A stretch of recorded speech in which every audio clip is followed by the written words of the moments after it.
In today's video, I'm going to teach you how to get your LinkedIn profile URL. If you need to share your LinkedIn profile for a job application, networking message, resume, portfolio, or online form, knowing how to find the correct profile link is very useful. The good news is that it only takes a moment once you know where to look. To begin, open LinkedIn and go to your profile. You can usually do this by signing into your account and selecting your profile picture or your name from the top navigation area. That will take you to your personal profile page where your professional information, experience, and background are displayed. Make sure you are on your own profile and not viewing someone else's page, since the link you copy should be the one connected to your account. Once you are on your profile, look for the section labeled Public Profile and URL. This area contains the web address that leads directly to your LinkedIn profile.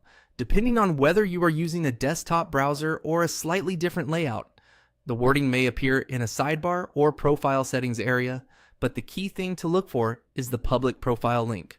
When you find it, copy the URL. This is the link you can paste into applications, emails, documents, or anywhere else you need to share your LinkedIn presence. Be careful to copy the full address so the link works properly when someone opens it. A complete LinkedIn profile URL usually begins with the main LinkedIn website address and ends with your unique profile identifier. As a quick tip, after copying the link, it can be helpful to paste it into a note or a browser tab to confirm it opens the correct profile. That way, you can make sure you're sharing the right page before sending it to recruiters, clients, or contacts. If your profile is set up well, this link becomes an easy way for others to learn more about your experience and skills.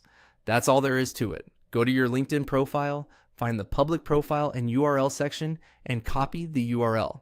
It's a simple process, but it's one of those small tasks that can save time and make sharing your professional profile much easier. Thanks for watching, and I'll see you in the next video.